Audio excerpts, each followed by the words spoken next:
$369 billion. That is the size of the electric vehicle subsidy system reshaping North American manufacturing right now. And the real story begins where those subsidies collide with the supply chains that actually build the cars. A factory floor in southern Ontario tells the first part of this story. Rows of robotic arms sit still for maintenance during a routine shift change. Tool racks remain organized exactly where workers left them minutes earlier. Forklifts idle near loading docks waiting for the next batch of parts. That scene exists across multiple plants tied to North America's auto supply network. And that network has become the center of one of the most important economic battles between the United States and Canada. Most headlines focus on tariffs, subsidies, and political speeches. The deeper pressure sits inside supply chains most viewers never see. North American auto manufacturing operates as a tightly integrated continental system.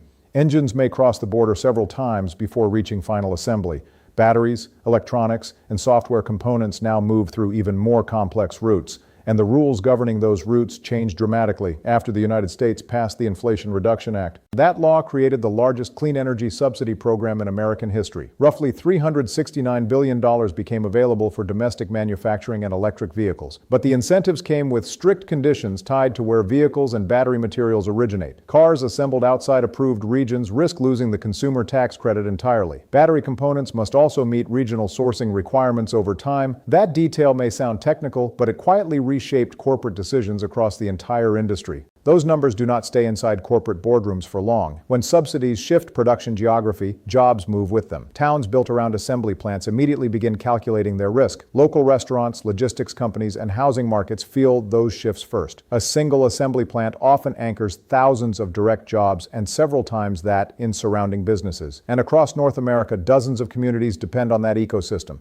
The United States and Canada built this system together over decades. The Auto Pact of 1965 first integrated the two countries' vehicle production. Later trade agreements deepened the integration even further. Modern vehicles now contain parts that cross the border many times before completion. That design lowered costs and helped both countries compete globally. But new subsidy rules introduced a new tension inside that shared system. The official narrative focused on climate policy and energy transition. The underlying economic effect was something different entirely. Subsidies tied to geography create incentives to move factories. Automakers began studying where future plants should be located. Battery facilities became the most valuable prize in the entire industry. And suddenly the question facing executives changed from efficiency to political alignment. There is a specific detail in those subsidy rules that explains everything. The consumer tax credit requires a growing share of battery minerals to come from the United States or trusted partners. Canada happens to hold large reserves of several critical battery minerals. Nickel deposits in Ontario and Quebec rank among the largest in the world. Canada also holds cobalt, lithium potential, and rare earth processing capacity. That geological reality makes Canada a central player in the electric vehicle supply chain. But that geological advantage only matters if manufacturing remains connected to those resources. If assembly shifts south while minerals remain north, the supply chain stretches dangerously. Shipping raw materials longer distances raises costs quickly. Battery production depends on precise chemical processing and timing. Even small disruptions ripple through the system rapidly, and that is where the strategic tension begins to emerge. The public conversation often frames this as simple economic competition. Governments compete for factories using subsidies and tax incentives. Corporations follow whichever offer reduces their costs the most. On the surface, that explanation sounds reasonable. Yet the real system is far more fragile than that simple model suggests. Modern vehicles rely on thousands of specialized components arriving exactly when needed. Picture this moment. You are an operations manager inside a major automaker. Your production schedule depends on minerals mined hundreds of miles away. Battery cells come from a separate facility built only 2 years ago. Software chips arrive from another supplier entirely. One delay anywhere in that chain can halt an entire assembly line within hours. That fragile coordination is the hidden backbone of modern manufacturing. And that is why governments care so intensely about where each piece of the chain lives. If one country controls too many critical links, political leverage appears immediately. The global semiconductor shortage during the pandemic demonstrated this reality clearly. Entire factories stopped producing vehicles because tiny chips were unavailable. Governments watched billions of dollars disappear almost overnight. Since then, industrial policy has become far more aggressive across the developed world. The United States responded with massive domestic manufacturing incentives. Canada responded with its own strategy built around mineral supply and battery partnerships. European and Asian automakers began announcing new plants across both countries. Billions of dollars started flowing into battery gigafactories almost simultaneously, and suddenly North America's auto map began shifting again for the first time in decades. But that is only the surface layer of what changed. The next data release from the auto sector will show where new production capacity is actually moving. Based on everything unfolding here, drop your prediction below. Do more plants land in the United States, or does Canada keep its share? The answer will reveal how companies interpret these incentives, and that interpretation determines where thousands of jobs ultimately land. Because behind every subsidy announcement sits a deeper structural question. Electric vehicles depend on entirely different supply chains than traditional cars. Batteries require enormous quantities of processed minerals. Processing those minerals demands new factories and specialized expertise. Building that system takes years and billions of dollars. Once built, companies rarely move it again quickly. And that brings us to the overlooked detail planted earlier in this story. Canada's mineral reserves give it leverage inside the EV supply chain. Nickel alone represents a critical component of many modern battery chemistries. Processing those minerals near mining sites often reduces costs significantly. Manufacturers understand this math very well, which means the geographic balance between minerals and assembly matters enormously. But something else was already building beneath the surface while this debate unfolded. Governments began linking subsidies, minerals, and manufacturing in ways that quietly changed corporate strategy. The next stage of this story sits exactly at that intersection. And once that connection becomes clear, the entire North American auto industry looks different. That intersection between minerals, manufacturing, and government incentives is where the quiet strategic fight actually begins. Because once policymakers realized electric vehicles depend on a small group of critical minerals, the entire conversation shifted away from assembly plants and toward supply control. Mining projects that once received little public attention suddenly appeared in national economic plans. Processing facilities became strategic assets rather than simple industrial sites. And the geography of those minerals began shaping political decisions in Washington, Ottawa, and several other capitals simultaneously. Canada sits at the center of that mineral map. The country holds some of the world's largest reserves of nickel, a metal heavily used in high-energy EV batteries. Ontario's Sudbury Basin alone has supplied nickel to global industry for more than a century. New exploration projects in northern Ontario and Quebec aim to expand that supply further as EV demand grows. When analysts model future battery production, Canadian nickel frequently appears near the top of the list. But mining raw ore is only the first step in a long chain. The real bottleneck often sits in mineral processing and refining. Turning rock into battery-grade materials requires specialized chemical facilities that take years to build. China currently dominates that stage of the global supply chain, processing a large share of the world's lithium, cobalt, and nickel. Western governments spent years worrying about that dependence. The EV transition forced them to confront it directly. That realization triggered a wave of industrial policy across North America. Canada began funding new battery plants and mineral processing facilities. The United States offered large tax incentives to companies building EV supply chains domestically. Automakers started announcing joint ventures with battery manufacturers at a rapid pace. Billions of dollars began flowing into projects designed to localize the entire supply chain. Those announcements created a sense of momentum across the industry. Factory construction accelerated in several states and provinces at the same time. Employment projections climbed as governments competed for the next major facility. Investors began modeling a future where North America could produce a large share of its own EV batteries. For a moment, the strategy appeared to be working exactly as planned. And then the supply chain math started raising harder questions. Building batteries requires more than subsidies and factories. The industry needs steady flows of nickel, lithium, graphite, cobalt, and several other materials. Each mineral follows a different mining geography and processing pathway. Some come primarily from Australia, others from South America or Africa. Even when the minerals originate in allied countries, refining often still occurs elsewhere. That complexity creates risks governments cannot fully control. Read that again. A single EV battery can contain more than 40 kilograms of nickel depending on its chemistry. Multiply that across millions of vehicles, and the scale becomes enormous. Analysts estimate global EV demand could require several million tons of additional nickel supply by the end of the decade. Mining companies are racing to expand output, but building new mines often takes 10 to 15 years. Environmental reviews, infrastructure construction, and financing delays all stretch timelines. That gap between demand and supply sits at the center of current industrial strategy. Governments want electric vehicles to expand quickly to meet climate targets. Automakers want reliable material supplies to keep factories running. Investors want predictable regulatory environments before funding new mines or refineries. When those interests align, projects move forward rapidly. When they diverge, development slows dramatically. The United States and Canada attempted to solve part of that problem through trade policy. The two countries classified each other as trusted partners under several EV subsidy rules. That designation allows vehicles built with Canadian minerals to qualify for American incentives. In theory, the arrangement strengthens the integrated North American supply chain created decades earlier. In practice, it still leaves major decisions about where manufacturing actually happens, because assembly plants and battery factories represent the most visible prize in the entire system. Those facilities employ thousands of workers and anchor regional economies. Governments compete fiercely to host them through tax breaks and infrastructure support. Automakers evaluate those offers alongside logistics costs and labor availability, and somewhere inside that calculation sits the mineral supply question quietly shaping the final outcome. This is where another important dynamic appears. Global automakers rarely rely on a single country for their entire supply chain. Diversification protects them from political or logistical shocks. Companies often maintain parallel supply routes in different regions for the same component. That strategy increases resilience, but also complicates government attempts to control production geography. Picture another moment. You are sitting inside a strategy meeting at a major automaker. Maps of North America cover the wall behind the executives. Each map shows a different part of the supply chain: mines, refineries, battery plants, assembly lines. Colored arrows connect each facility to the next stage of production. Every arrow represents cost, time, and political risk. Suddenly, one question dominates the room. Where should the next battery plant actually go? The answer determines far more than a single facility location. Battery plants attract suppliers, logistics companies, and research labs. Entire regional ecosystems often grow around them within a few years. Governments understand this perfectly well. That is why subsidy competition around battery plants has become so intense, and the competition is already producing results. Multiple large battery factories are under construction across the United States right now. States such as Tennessee, Michigan, and Kentucky secured projects worth billions of dollars. Canada has also attracted major battery investments, including new facilities in Ontario and Quebec. European and Asian manufacturers are partnering with local companies to build these plants together. Each project represents a long-term commitment to the region where it is built.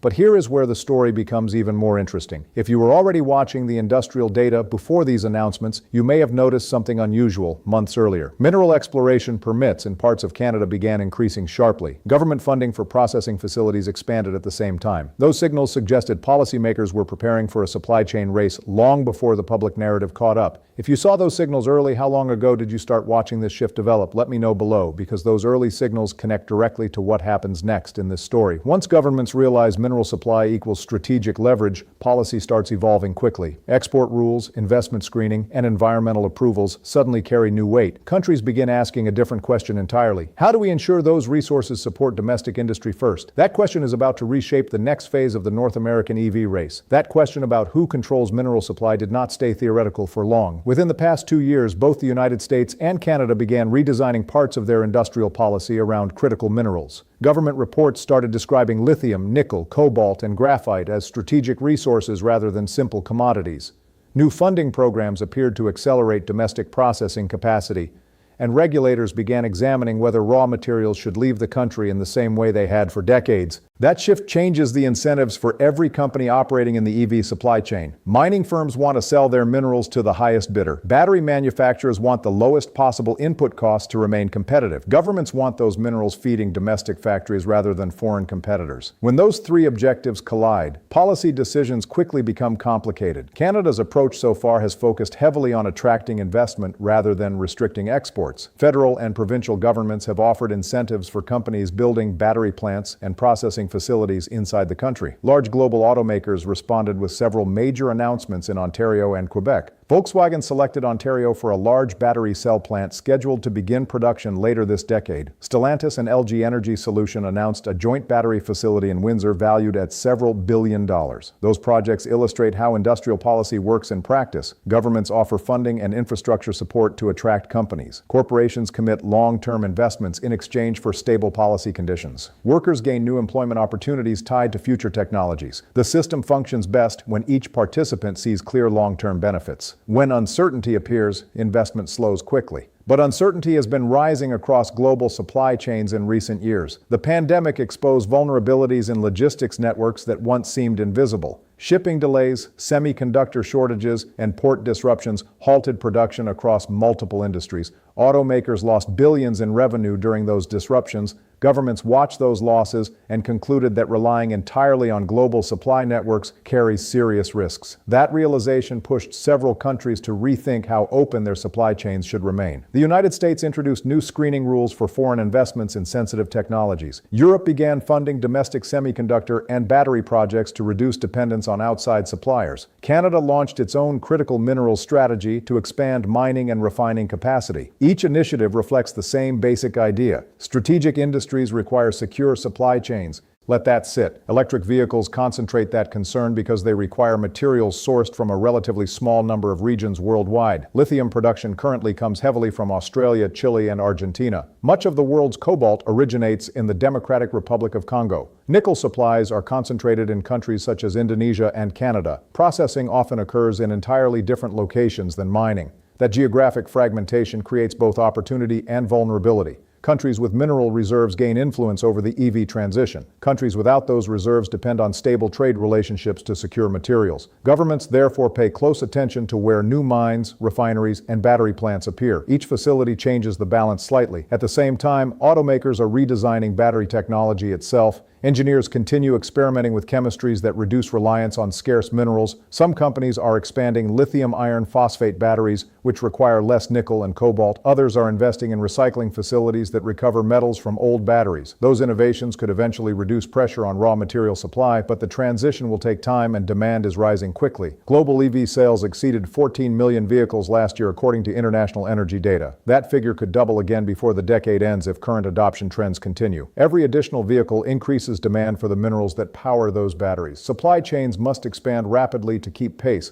The strategic race therefore revolves around timing as much as resources. Governments want new mines and refineries operating before demand surges too far ahead. Automakers want those supplies secured before building new factories. Investors want regulatory certainty before committing billions to projects that may take a decade to pay off. When any part of that timing breaks down, delays ripple through the entire system. Picture one more scene. A mining project deep in northern Ontario receives environmental approval after years of review. Heavy machinery arrives to begin construction on roads and processing facilities. Workers build camps capable of supporting hundreds of employees during development. Investors track progress closely because their capital remains tied to the project's timeline. But somewhere else in the supply chain, another decision unfolds. An automaker finalizes plans for a battery plant several hundred miles away. That plant will require steady shipments of refined nickel and other materials for decades. The company studies transportation routes, energy costs, and political stability. And suddenly the success of that mining project becomes linked to the success of a battery factory built far away. That interdependence explains why governments increasingly treat critical minerals as part of national economic strategy. The EV transition will shape manufacturing employment for decades. Countries want to capture as much of that value chain as possible. Mineral reserves offer a starting advantage, but only if processing and manufacturing follow. And this is where the contradiction begins appearing inside the policy debate. One side argues that open trade and integrated supply chains remain the most efficient path forward. North American auto manufacturing has functioned this way for generations. The other side argues that national security concerns justify tighter control over strategic materials. Both arguments contain valid points supported by recent events. Both cannot be true. Which version reflects what you are actually seeing and why? Because the outcome of that debate determines the next stage of the EV industry's development. If cooperation dominates, the United States and Canada may deepen their integrated supply network further. If strategic competition intensifies, countries may begin guarding mineral resources more aggressively. Companies would then face an entirely different set of rules shaping where they build future factories. And that brings us back to the quiet detail mentioned earlier about mineral leverage. Governments rarely discuss it openly, but policymakers understand its significance clearly. Control over critical materials influences where manufacturing ultimately happens. Whoever controls the inputs often shapes the entire supply chain that follows. The next few years will reveal how far countries are willing to push that leverage. For a moment, the North American EV strategy looked stable. Governments were funding battery plants, companies were announcing joint ventures, and mining projects were accelerating across Canada and the United States. The narrative sounded simple: build the supply chain together, reduce dependence on overseas materials, and create a continental manufacturing ecosystem capable of competing with Asia and Europe. Investors embraced that narrative because it offered something markets value deeply: predictability. But the deeper data never fully supported that sense of stability. Battery demand is rising faster than almost every early forecast predicted. Global EV adoption continues accelerating as prices fall and charging networks expand. That means mineral demand curves are steepening at the exact moment supply chains are still under construction. Mines approved today may not produce commercial output for nearly a decade. Processing facilities face their own engineering and permitting delays, and every delay widens the gap between future battery demand and available materials. That gap is where strategic leverage quietly emerges. Countries that control critical minerals gain influence long before the first battery leaves a factory. Automakers planning production 5 or 10 years ahead must secure those inputs early. If supply becomes constrained, companies compete fiercely for reliable sources. Governments watch that competition carefully because it determines where billions of dollars in manufacturing investment ultimately lands. Control the inputs, and you influence where the factories follow. But here is where the overlooked detail from the beginning of this story suddenly matters. Canada's nickel reserves are not simply large, they sit geographically close to the manufacturing corridor, stretching from Ontario through the American Midwest. That corridor already contains many of North America's major vehicle assembly plants. Transportation routes, rail networks, and skilled labor pools are already established there. When analysts model future EV supply chains, that geographic alignment appears repeatedly. You are watching this calculation unfold in real time, before most people have connected these dots. Because the most important decision in the EV race may not be where the next car factory appears. The deeper question is where the minerals feeding those factories ultimately flow. Governments can encourage production through subsidies and tax incentives,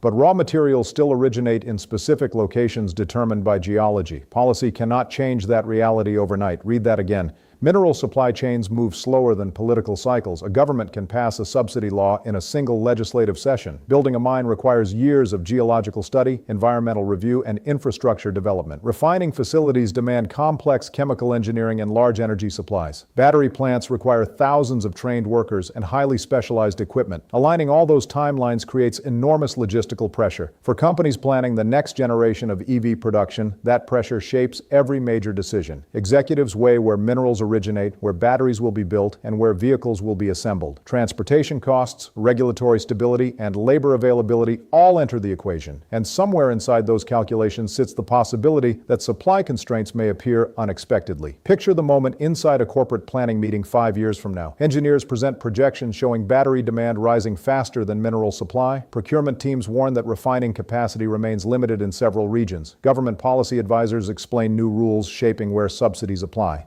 The executives around the table realize a simple truth. Whoever secured the most stable supply chains earlier now holds the advantage.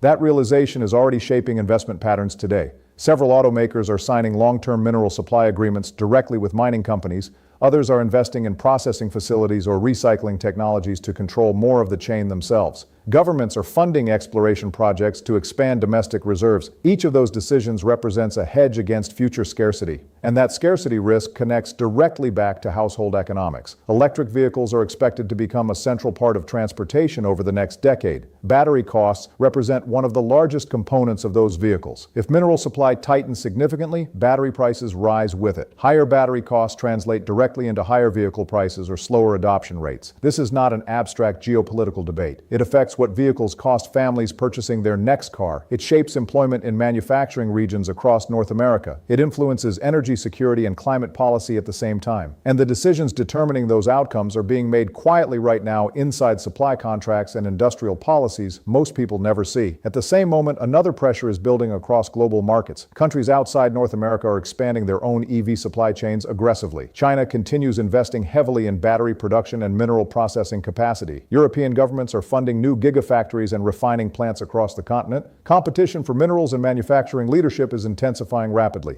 That competition means the next phase of the EV transition will not be decided by one announcement or one factory. It will unfold across dozens of projects spread over multiple countries. Some will succeed quickly, others will encounter delays or financial challenges. Investors, policymakers, and workers will all watch closely because the results determine who leads the next era of automotive manufacturing. Which brings us back to the opening number. $369 billion in American EV incentives helped launch this entire industrial shift. Those subsidies triggered massive investments in factories, research labs, and infrastructure. But money alone does not guarantee supply chains will hold together under pressure. The deeper system still depends on raw materials moving reliably through complex networks of mines, refineries, and factories. The structural vulnerability sits exactly there. If mineral supply fails to keep pace with battery demand, the entire EV rollout slows. Automakers delay production targets. Prices remain higher than expected. Governments face political pressure from voters frustrated by rising costs. And the strategic advantage shifts toward whoever secured the most resilient supply chain years earlier.